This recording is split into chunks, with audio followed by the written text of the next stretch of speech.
খাদিজা রাদিয়াল্লাহু তাআলা আনহা তার ব্যবসা পরিচালনার জন্য একজন আমানতদার লোক খুঁজতেছিলেন। নবীজি সাল্লাল্লাহু আলাইহি ওয়াসাল্লাম তখন যুবক। আবু তালেব জানতে পারলেন খাদিজা খুঁজতেছে এমন মানুষ। আবু তালেবের নিজের ভাতিজার উপরে সর্বোচ্চ বিশ্বাস ছিল যে আমার ভাতিজা তো আমানতদার, বিশ্বস্ত। তিনি আমার আপনার নবীর কথা খাদিজাকে বললেন। খাদিজা প্রথমেই রাজি হয়ে গেল। এইবার নবীজিকে ব্যবসার জন্য নিয়োগ দেওয়া হলো। খাদিজা রাদিয়াল্লাহু তাআলা আনহা এই ব্যবসায়িক সফরে নবীজির সাথে খাদিজার একজন গোলাম ছিল, নাম হলো মায়সারা। তাকে বলা হতো খাদিজার চোখ। তার মানে খাদিজা তাকে এতটা বিশ্বাস করতেন, তার উপাধি ছিল খাদিজার চোখ। নবীজির সাথে মায়সারাকে দিয়ে দেওয়া হলো। মায়সারা নবীজির সাথে এই সফরে থাকলো। অনেক অলৌকিক ঘটনা ঘটছে।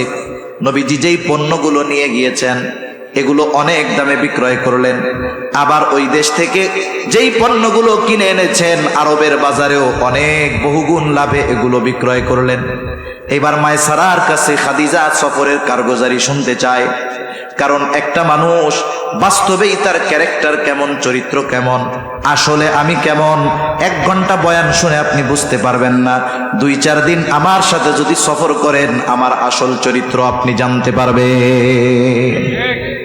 এখন আমার বুজুর্গ দেখা যাইতে পারে, কারণ দেখতেছেন তো 1 ঘন্টা, কিন্তু যখন দীর্ঘ সময় আমার সাথে থাকবেন তখন বোঝা যাবে যে আসলে মানুষটা কেমন। কারণ সফরে কষ্টের হালতে মেজাজ একটু ভিন্ন রকম থাকে।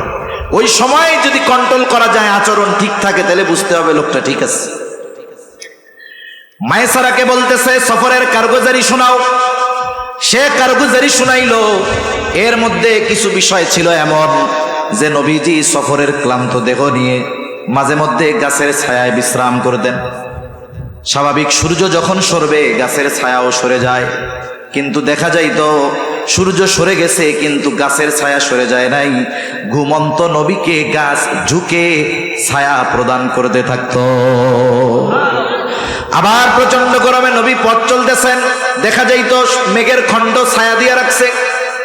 এক জায়গায় নবীজি বিশ্রাম করতেছেন। একজন পাদ্রী মায়সারাকে ডেকে বলে, এই লোকটাকে বলে ইনি হলো মুহাম্মদ, বাড়ি কোথায়? মক্কায়। বলে এই লোকটা ভবিষ্যতে নবী হবে। এই রকম বিষয়গুলো যখন খাদিজার কাছে মায়সারা বর্ণনা করলো, স্বাভাবিকভাবে খাদিজা রাদিয়াল্লাহু তাআলা আনহা নবীজির প্রতি আরো আকৃষ্ট হয়ে গেলেন। স্বাভাবিক বিষয়টা কি? যার যাকে বেশি ভালো লাগে তার কথা মজলিসে আলোচনা করে, তার কথা বারবার আলোচনা করতে ভালো লাগে। খাদিজাতুল কুবরা রাদিয়াল্লাহু তাআলা আনহা বান্ধবীদের মজলিসে আমার আপনার নবীর কথা বারবার উচ্চারণ করতেছেন। খাদিজার একজন বান্ধবী বলে, খাদিজা কি ব্যাপার, তোমার কি মুহাম্মদকে পছন্দ হয় নাকি? তাইলে বিবাহের প্রস্তাব দিয়ে দাও। অথচ খাদিজা দৃঢ় প্রতিজ্ঞাবদ্ধ ছিলেন যে তিনি আর কোনো বিবাহ বন্ধনে আবদ্ধ হবেন না। কিন্তু নবীজির চরিত্র মাধুর্যতায় মুখরিত হয়ে গেছেন, তিনি আকৃষ্ট হয়ে গেছেন। এইবার বলতেছে, শোনো, আমি যদি মুহাম্মদকে প্রস্তাব দেই, সে 25 বছরের একজন যুবক আর আমি 40 বছর বয়স। এর আগে আমার 2 জন স্বামী দুনিয়া থেকে ইন্তেকাল করেছে। আমি যদি প্রস্তাব দেই আর মুহাম্মদ যদি আমার প্রস্তাব ফিরিয়ে দেয় আমি লজ্জা পাবো। এবার বান্ধবী বলতেছে, তাহলে প্রস্তাবটা আমি দিয়ে দেই। খাদিজা বলে, দিতে পারো, তবে আমার পক্ষ থেকে যে প্রস্তাব দিচ্ছ বিষয়টা জানি গোপন থাকে, যদি ফিরায় দেয় আমি লজ্জা পেয়ে যাব।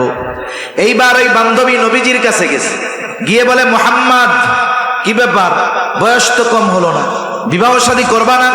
নবীজি বলতেছে, আমি বিবাহ করব কেমনে, আমার তো কোনো টাকা পয়সা নাই, খরচ চালানোর তৌফিক নাই। এবার বলতেছে, যদি এমন কেউ তোমার সাথে বিবাহ বন্ধনে আবদ্ধ হতে রাজি হয় যে সমস্ত খরচ চালায়া দিবে, তোমার কোনো খরচ লাগবে না, তাহলে তুমি রাজি আছো নাকি? নবীজি এবার বললেন, আমার অভিভাবক আছে চাচা আবু তালেব, তার সাথে বিষয়টা আলোচনা করো। এইবার আবু তালেবের সাথে আলোচনা করা হলো। লম্বা ইতিহাস। আবু তালেবের খুতবায় খাদিজাতুল কুবরা রাদিয়াল্লাহু তাআলা আনহার সাথে নবীজির বিবাহ সম্পাদিত হয়ে গেল। বিবাহর রজনী খাদিজাতুল কুবরা রাদিয়াল্লাহু তাআলা আনহা নবীজিকে বলতেছে, আজকে থেকে আপনি আমার স্বামী, আমি আপনার অধীনস্থ। শুনে নেন, আমার যত সম্পদ আছে আমি আমার সব সম্পদের মালিকানা আপনাকে দিয়ে দিলাম। কেউ যদি আপনাকে কিছু দিয়ে দেয়, বলেন তো সেইটার মালিক আপনি হবেন তো? জোরে বলেন, হবেন তো? পবিত্র কোরআনুল কারীমের সূরাতুদ দুহা প্রসিদ্ধ একটি সূরা। এই সূরার মধ্যে আল্লাহ তাআলা আমার আপনার নবীজিকে প্রদত্ত তিনটা গুরুত্বপূর্ণ নেয়ামতের কথা বলেছেন। শানে নুজুল সহ পেছনের কথা বলতে গেলে লম্বা সময় লেগে যাবে, শুধুমাত্র নেয়ামতগুলোর কথা বলি। আল্লাহ তাআলা এক নম্বরে যেই নেয়ামতের কথা বলেন, পিছের কথা একটু না বললেই নয়। নবীজির কাছে কিছুদিন ওহী আসা বন্ধ ছিল, অসুস্থতার কারণে বা অন্য কোনো কারণে। নবীজি অসুস্থতার কারণে ওহী আসা বন্ধ। নবীজি অসুস্থতার কারণে ভোর রাত্রে তাহাজ্জুদের জন্য উঠতে পারেন নাই। একজন দুষ্টু মহিলা বলা শুরু করলো, মুহাম্মাদের কাছে শয়তানটা আর আসে না। মানে জিবরাইল আলাইহিস সালামের কথা বলতেছে, বলে মুহাম্মাদের রব মুহাম্মাদকে ছেড়ে দিয়েছে, ত্যাগ করেছে। আল্লাহ তাআলা এই ঘটনাকে কেন্দ্র করে নবীজিকে সান্ত্বনা দেওয়ার জন্য সূরাতুদ দুহা নাজিল করেন।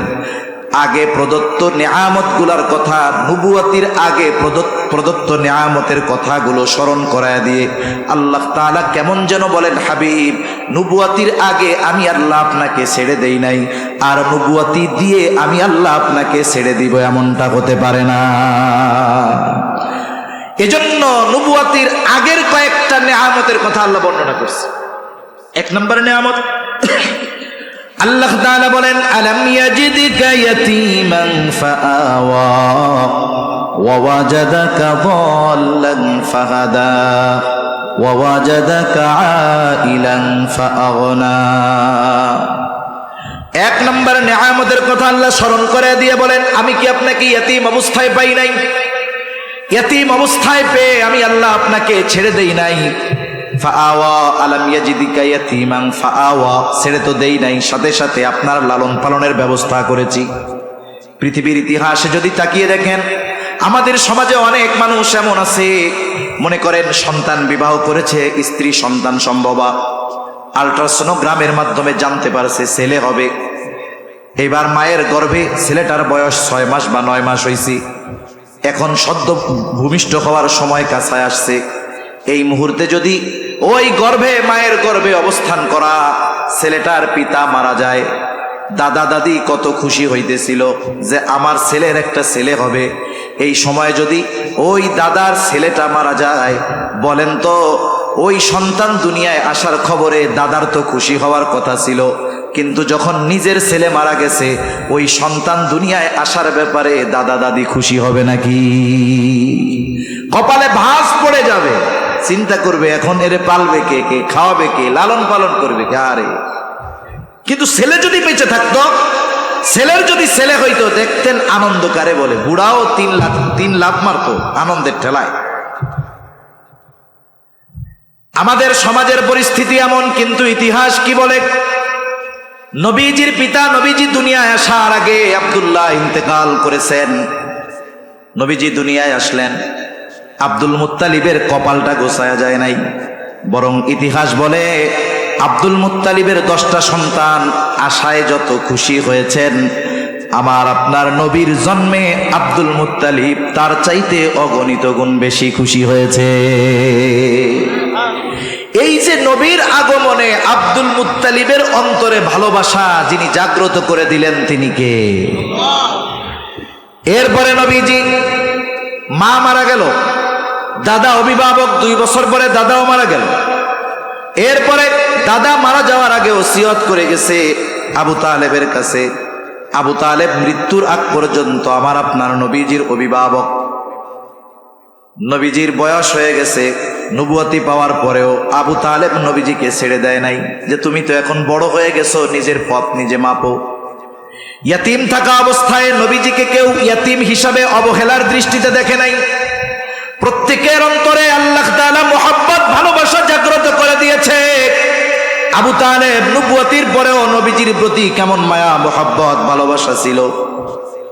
যখন নবীজি প্রকাশ্যে দাওয়াত দেওয়া শুরু করেছেন, মক্কার নেতৃত্ব স্থানীয় যারা আবু তালেবের কাছে এসে বলে, আবু তালেব আপনি আমাদের নেতা, সম্মানিত ব্যক্তি, কিন্তু আপনার ভাতিজা কি শুরু করেছে?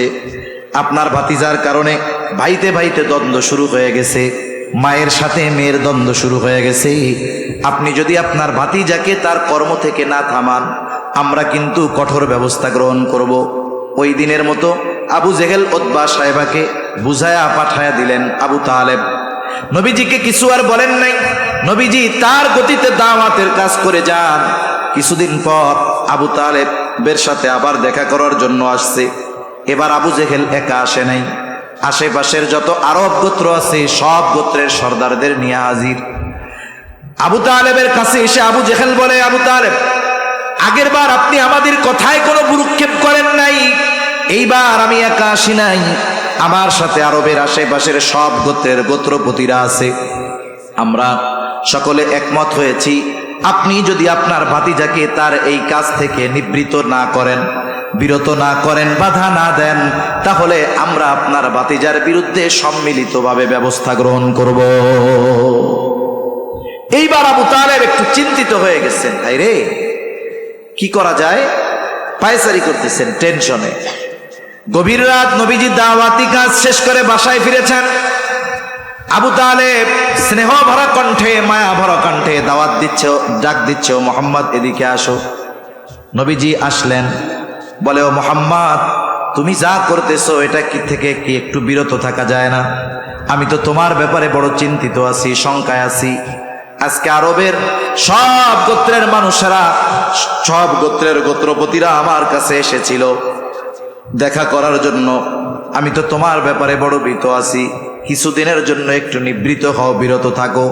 স্বাভাবিকভাবে দুনিয়ার নিজামটাও এরকম, যখন কোনো তরুণ যুবক ভালো কাজ করতে যায়, ওই ভালো কাজের বাধা যখন আসে, মা বাবা সন্তানের প্রতি মোহাব্বতের কারণে বলে, বাবারে এ কাজ করার মানুষ বহুজন আছে, এই ভালো কাজ তোমার করা লাগবে না, তাহলে তোমার উপরে বড় ধরনের বিপদ আসতে পারে।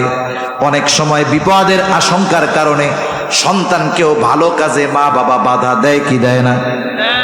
কিন্তু সন্তান যদি ইস্তেকামতের উপরে থাকে, যে মা জীবন চলে যায় যাক, বাবা জীবন চলে যায় যাক, জন্মেছি মরতেই হবে, তবে যদি ভালো কাজ করতে গিয়ে মরি, ভালো কথা এটা।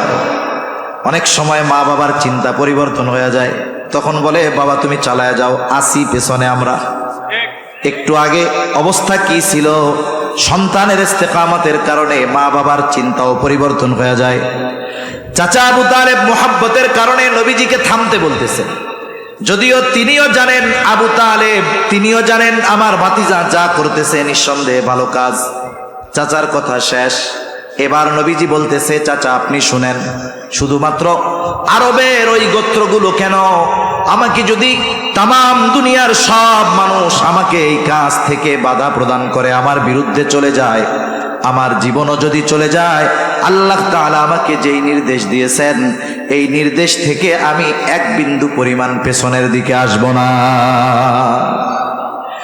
আল্লাহর রাসূলের এই কথার প্রভাব আবু তালেবের দিল পর্যন্ত পৌঁছে গেছে।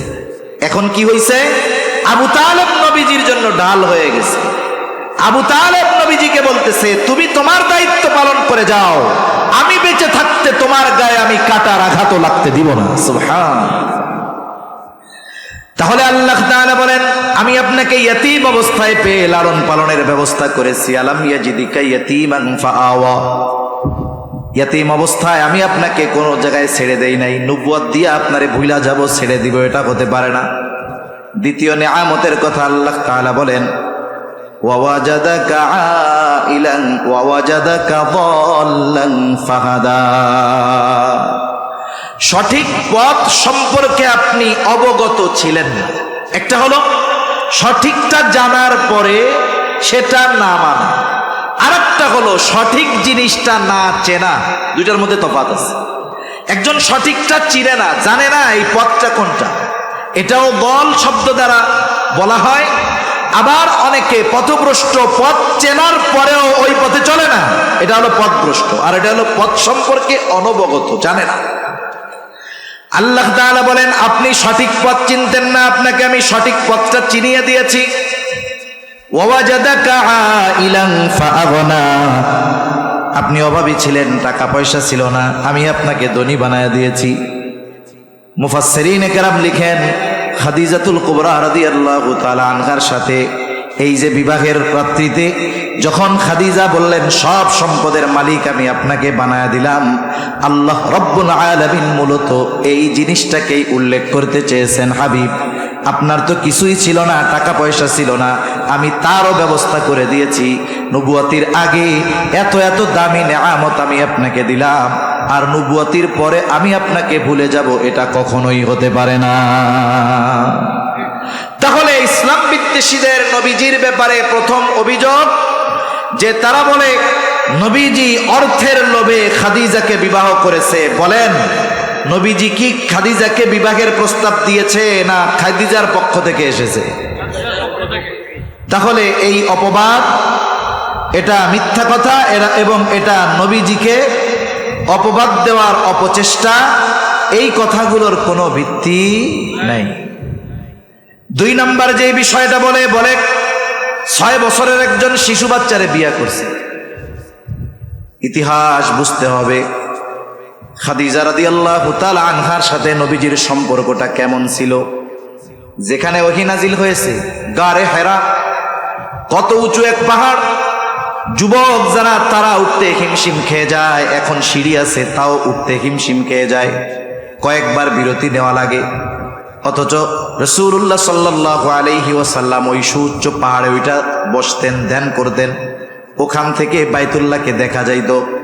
আর খাদিজাতুল কুবরা রাদিয়াল্লাহু তাআলা আনহা একজন মহিলা, নবীজি খাবার নিয়ে, রাসূলের প্রয়োজনীয় সামগ্রী নিয়ে উনি একা একা নবীজির কাছে ওই পাহাড় বেয়ে উঠে যেতেন। রাসূল আকরাম সাল্লাল্লাহু আলাইহি ওয়াসাল্লামের সাথে মুহাব্বত কেমন ছিল নবীজি বলেন, খাদিজা যদি বেঁচে থাকতো তার বর্তমানে আমি দ্বিতীয় কাউকে স্ত্রী হিসাবে গ্রহণ করতাম না। নবীজির স্ত্রী খাদিজা দুনিয়া থেকে চলে গেল। আয়েশা সিদ্দিকা রাদিয়াল্লাহু তাআলা আনহাকে নবীজি নিজে বিবাহ করেন নাই, যতক্ষণ না আরশে আজিমের মালিক আল্লাহ রাব্বুল আলামিনের পক্ষ থেকে নির্দেশনা না এসেছে, ততক্ষণ পর্যন্ত আমার আপনার নবী দ্বিতীয় বিবাহই করেন নাই। এখন আসেন, বিবাহ যেহেতু দ্বিতীয় বিবাহ করছে, পরে বিবাহ করছে, 6 বছরের বালিকারে করার দরকার কি ছিল? এটা উম্মতের জন্য রহমত। ইসলামী শরীয়তে একটা মেয়ে যখন প্রাপ্তবয়স্কা হয়, বলেন তো শরীয়তের কিছু দিক নির্দেশনা তাদের জন্য আছে না নাই? নবীজি যতগুলো বিবাহ করেছেন, একমাত্র আয়েশা সিদ্দিকা রাদিয়াল্লাহু তাআলা আনহা ছিলেন কুমারী, আর বাকি যারা ছিলেন তাদের পূর্বে এক বা একাধিক প্রত্যেকেরই বিবাহ ছিল। রাসূলুল্লাহ সাল্লাল্লাহু আলাইহি ওয়াসাল্লামের ঘরে যখন আয়েশা সিদ্দিকা রাদিয়াল্লাহু তাআলা আনহা আসলেন, এই জন্য দেখবেন নারী সংগঠিত যেই মাসলা মাসায়েলের হাদিসগুলো আয়েশা সিদ্দিকা রাদিয়াল্লাহু তাআলা আনহা থেকে বর্ণিত, আর বাহিরের হাদিসগুলো আবু হুরায়রা রাদিয়াল্লাহু তাআলা আনহু থেকে বর্ণিত। সর্বাধিক হাদিস বর্ণনাকারী সাহাবী হযরত আবু হুরায়রা রাদিয়াল্লাহু তাআলা, এর পরপরই আয়েশা সিদ্দিকা রাদিয়াল্লাহু তাআলা প্রায় 2200-র কাছাকাছি হাদিস বর্ণনা করেছেন। যদি নবীজি একজন এইরকম কুমারী মেয়েকে বিবাহ না করতেন, তাহলে প্রাপ্তবয়স্কা হওয়ার পরে নারীদের জন্য ইসলাম কি দিক নির্দেশনা রেখেছে আমাদের নারীরা সেটা জানতেই পারত না। এজন্য নবীজির আয়েশা সিদ্দিকা রাদিয়াল্লাহু তাআলা আনহার সাথে বিবাহ হওয়াটা এই উম্মতের নারীদের জন্য রহমত। সব বিষয়গুলো খোলাসা তারা জানতে পারতেছে। ইসলাম কি শুধু বাহিরে নাকি? ঘরের মধ্যে ইসলাম নাই? ব্যক্তিগত জীবনে নাই? পার্সোনাল লাইফে আছে, ব্যক্তিগত জীবনে আছে, পারিবারিক জীবনে আছে, সামাজিক জীবনে আছে। তাহলে আয়েশা সিদ্দিকা রাদিয়াল্লাহু তাআলা আনহার সাথে বিবাহ হওয়ার কারণে অনেক বিষয় উম্মতের নারীরা সহজে জানতে পারছে, নাহলে কঠিন হয়ে যাইতো এই বিষয়গুলোর ব্যাপারে সমাধান পাওয়া।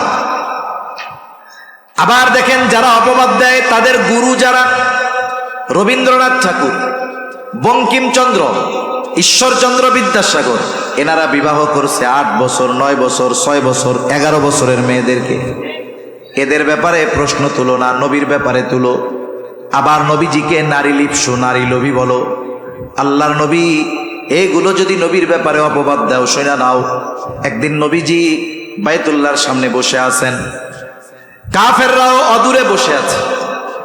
কাফেরদের মধ্যে পরামর্শ হয়েছে, উতবা ইবনে রাবিআকে বলতেছে, তুমি তো খুব বাকপটু, তুমি যাও, মুহাম্মদ এরকম করে কেন, কিছু প্রলোভন দিয়া তাকে ফিরাইতে পারো কিনা। সে চলে আসছে নবীজির কাছে, এসে বলে, ভাতিজা তোমার কি হয়েছে বলো, তুমি যদি জাদুগ্রস্ত হও, কোনো জিন যদি তোমার ক্ষতি করে থাকে বলো, আমরা টাকা তুলে তোমার চিকিৎসা করায়া দিব। তুমি যদি নেতৃত্ব চাও বলো, তোমাকে আমরা আমাদের নেতা বানায়া দিব। তুমি যদি আমাদের মধ্যে, গোটা আরবের মধ্যে সবচাইতে বড় ধনী হতে চাও, তাহলে আমরা তোমাকে ধনী বানায়া দিব। আর তুমি যদি কোনো নারীর জন্য এমনটা করো, শুনে নাও, আমাদের প্রত্যেকের দরজা তোমার জন্য খোলা থাকবে, যাকে পছন্দ তুমি তাকেই গ্রহণ করতে পারবা। চিন্তা করছে, এই প্রলোভন দিলাম, কাজ হয়ে যাবে মনে হয়। নবীজিকে কথা বলার পরে নবীজি তার কোরআন শোনায় দিছে। যদি নারীর লোভ থাকতো, এই প্রস্তাব দুনিয়ার কেউ ফিরায়? সবচাইতে বড় ধনী হবে, সবচাইতে বড় নেতা হবে, যত সুন্দরী যত নারী দরকার সবাইকে পাবে, এই সুযোগ কাফেররা নবীজির জন্য ওপেন করে দিয়েছেন। এজন্য নবীজির যদি এই সমস্ত বিষয়ের লোভ থাকতো, ওই প্রস্তাব তিনি গ্রহণ করতেন, ঠিক কিনা বলেন?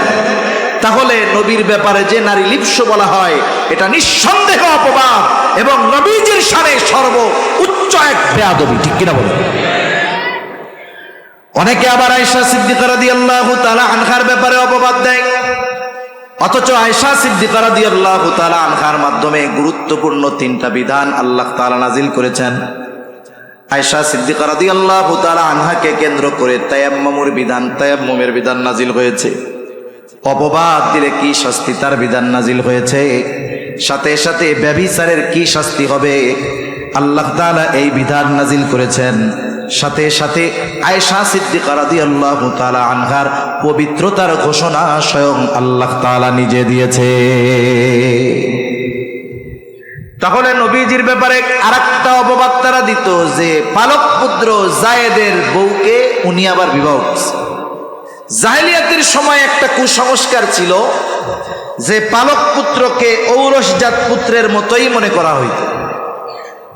মানুষেরা পালক কন্যাকে ঔরসজাত কন্যার মতো মনে করত, কিন্তু বাস্তবতা হলো, কেউ যদি কোনো ছেলেকে লালন পালন করে, ওই ছেলেটা যখন বালেগ হয়ে যাবে, যিনি লালন পালন করেছেন তিনি আর তার সামনে যেতে পারবেন না, তার সামনে তাকে পর্দা করতে হবে।